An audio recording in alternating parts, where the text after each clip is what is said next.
welcome back to Headbangers Ball from Prague. We'll be back with Guns N' Roses in a little while, but for now it's time for the second of our special death metal features recorded on the Campaign for Musical Destruction tour at Rock City in Nottingham.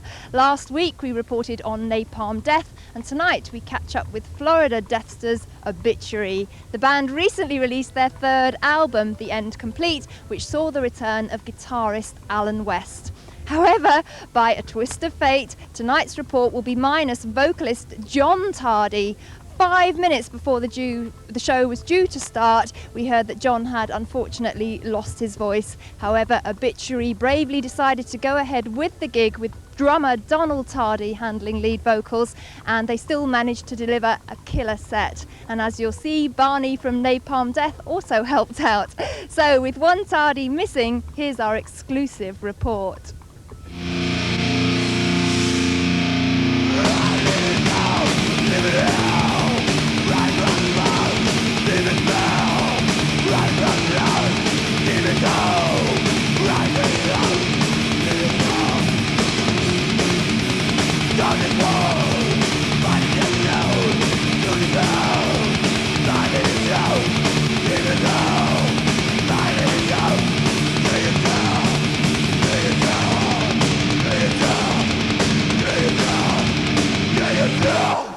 When we write songs, we basically, it's like Donald and I will get together and just kind of jam, and make stuff up. We just can't sit down and say, hey, let's write a song. It just doesn't happen like that. Usually we're just kind of jamming, and then all of a sudden I'll start playing something I just had made up seconds ago, and then he'll kick into a beat and it's like, what was that? And I'll be like, something new, and then we go off from there. And then like sometimes him and Alan will get together. That's basically how songs are written. Usually it's two people working. It's either myself working with Trevor or with Alan, and because they basically write their own songs. It's not like, well, half the song was Trevor's and half the ending was Alan's. It's usually, most of the time, this whole album was 5 of the songs are all Trevor's and 4 of them are all Alan's.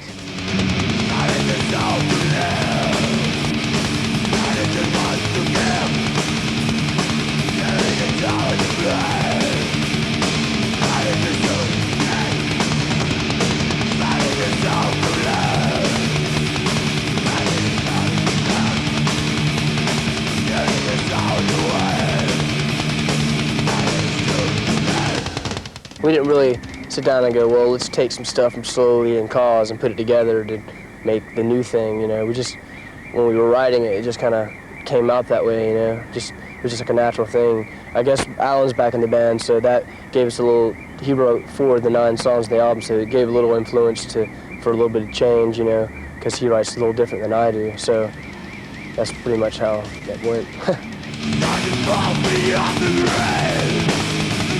Down to which they say, on the conscience of laughter, running down the fear of destiny, running down the laughter, running down the monster, running away from that. We recorded at Morrisound for one main reason is because we live in Tampa, and that's where Morrisound is located. It would be wouldn't be a smart idea for us to fly to England to record an album, only because of the expenses of how much we'd have to pay to live here with hotels and food and all that, when Morrisound's 20 minutes away from our house. So it was very convenient. And not only that, it's because we like working with Scott. Scott Burns has been there since the beginning, and we enjoy working with him. He's like a member of the band. Back from the grave, from the life of everyone, from the bottom of the grave, from the death of everyone.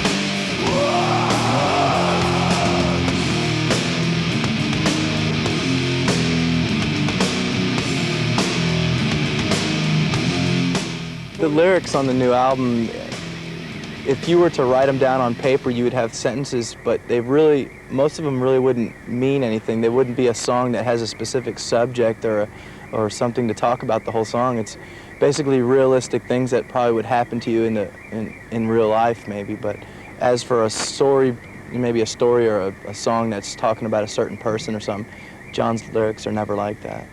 Yeah, it's just kind of like Nirvana, you know. You read their lyrics, you can't make damn sense out of it. I remember seeing an interview with their bass player, and he was like, "Oh, I don't know what they mean either," you know. Whatever you want it to be, you know.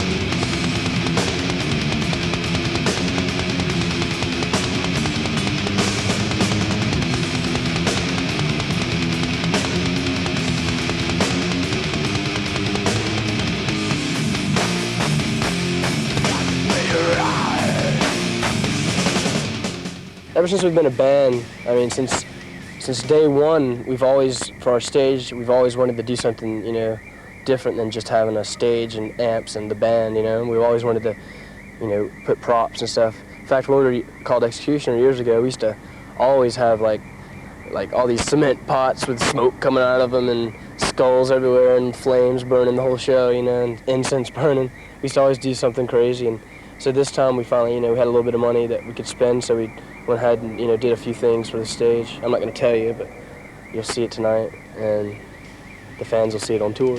It's all my day.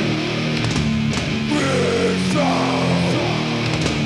my life.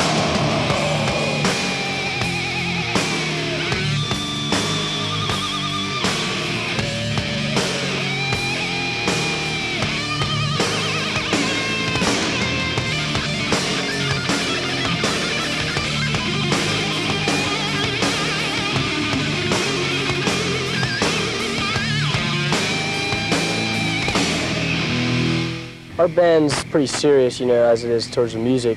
But I mean, maybe in the future you can see us lightening up a little bit, you know, like we got a digipack. There's a couple goofy pictures on it, you know. That's a little humor for us, you know, but we don't want to get too loose, you know, because we're pretty serious about our music, so got a serious attitude about it.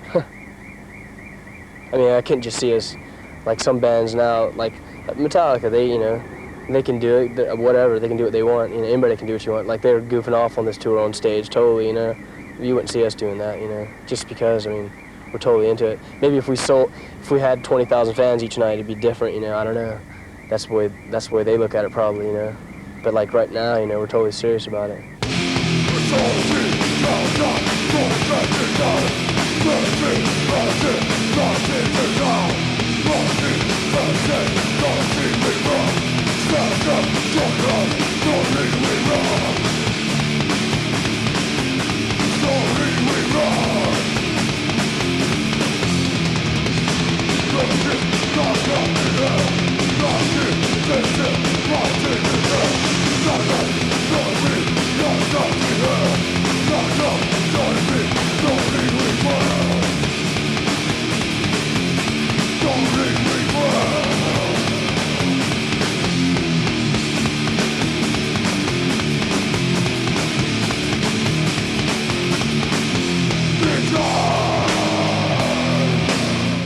Our music that we play really isn't what kind of person we are in real life, you know.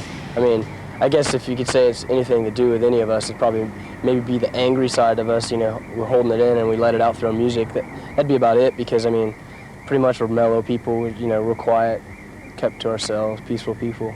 We don't really go out and do sick things, you know. Party's about the sickest we get.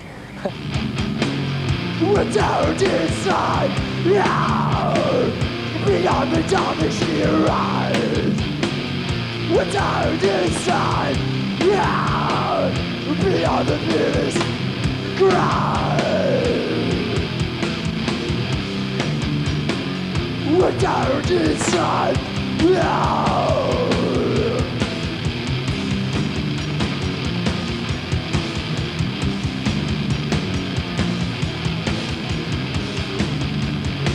It's out inside now.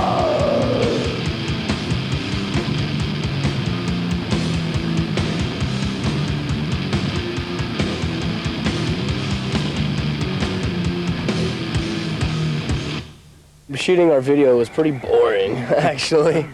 I mean, it was cool, you know.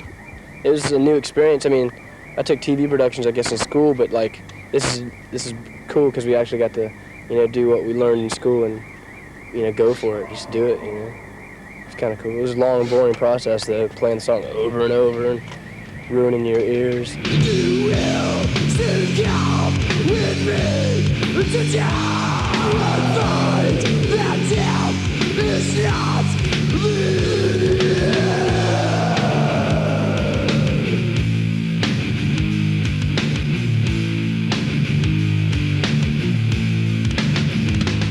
I say, who will, who won't be free? Tell me that this is not me.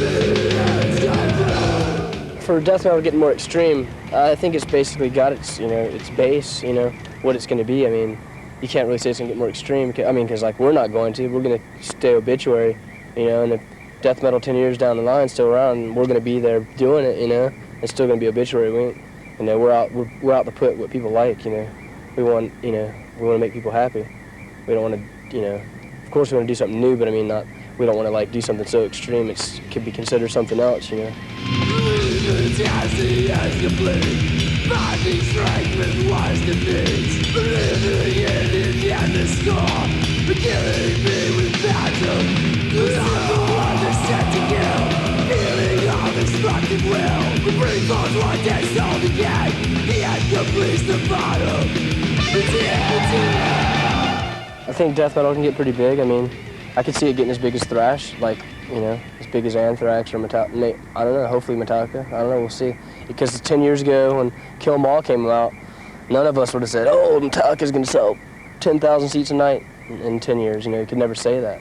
You know, I didn't think they were going to come to Tampa to play, you know, let alone come to Lakeland and have 10,000 seats sold out, you know. So it's hard to say. It's really hard to predict the future of music, no Any matter music. of any kind of music, but a fact that stands out is that the death metal scene's growing and growing very fast. So there's definitely, you know, it's definitely going to grow in the future. But how much it's going to grow, it's almost impossible to answer.